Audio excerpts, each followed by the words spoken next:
வாழ்க்கையில முன்னேற ஆசைப்படுறது தப்பு இல்லைங்க. எதையாவது பண்ணி எப்படியாவது முன்னேறிடணும் அப்படின்னு நினைக்க கூடாது. அப்படி நினைச்சா ஏதாவது சிக்கல்ல மாட்டிக்கிடுவோம். கடவுள் உங்களை ஏற்ற வேலையில உயர்த்த வருங்க. சில பேரு எப்படியாவது காசு பணத்தை சம்பாதிச்சிடணும், அப்பதான் வயசான காலத்துல நிம்மதியா உட்கார்ந்து சாப்பிடலாம்னு நினைப்பாங்க.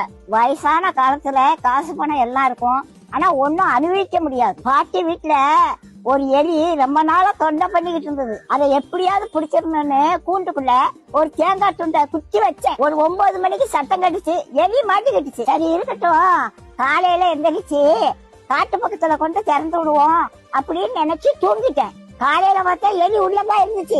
ஆனா அந்த தேங்காய் துண்டை அதை நக்கி கூட பாக்கலங்க. எப்படி வச்சானோ அது அப்படியே இருந்துச்சு. ராத்திரி முழுவதும் உள்ளதான் இருந்துச்சு. அந்த தேங்காய் துண்டை திங்கலாம்ல, அதுக்கு மரண பயம் வந்துட்டு அதனால தேங்காய் துண்டை திங்கிறதுக்கு மனசு வரல. அதுக்கு தேங்காய் துண்டை விட நம்ம உயிர் பிழைச்சா போதும்னு அது இருந்துச்சு. அதே மாதிரிதாங்க காசு பணத்தை சேர்த்து வச்சாங்க. கடைசி காலத்துல ஒன்னையும் அனுபவிக்க மாட்டாங்க. லட்டை பார்த்த உடனே வாயில எச்சி வரும், ஆனா டாக்டர் சொன்னது ஞாபகத்துக்கு வரும், லட்டை தின்றாத சுகர் ஏறி போயிரும் அப்படின்னு சொல்லியிருக்காங்க. ஆசைப்பட்ட ஒரு லட்டை திங்க முடியல, காசு பணம் இருந்து என்ன செய்ய? கடவுளோட ஆசீர்வாதம் இருந்துச்சுன்னா கடைசி வரைக்கும் நல்லா சாப்பிடலாங்க.